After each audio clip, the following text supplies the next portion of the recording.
Pinaplansya na ng Committee on Ways and Means ng Bangsamoro Parliament ang final draft ng Bangsamoro Revenue Code.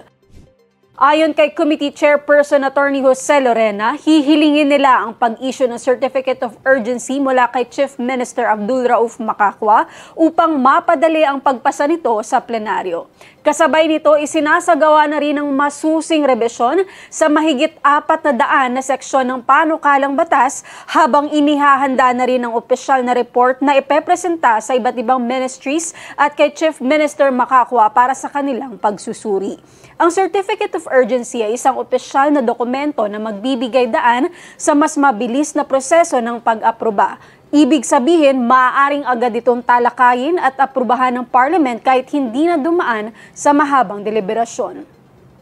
Sa oras na maaprubahan ng Bangsamoro Revenue Code ang magsisilbing pangunahing balangkas ng rehiyon sa makatarungan at sistematikong pagkolekta ng buwis at iba pang kita, isang mahalagang hakbang patungo sa fiscal autonomy ng BARMM.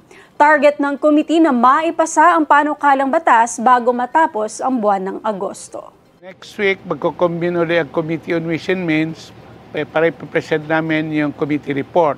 At for purposes of approving and adopting the committee report, para sa gayon, yung committee report namin na yun ay may submit na namin balik sa Parliament at basama na sa order of business.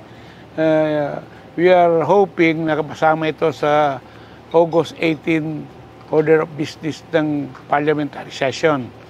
Kung hindi man, at least malapit doon, 18, 19, 20, 21, ganun yun.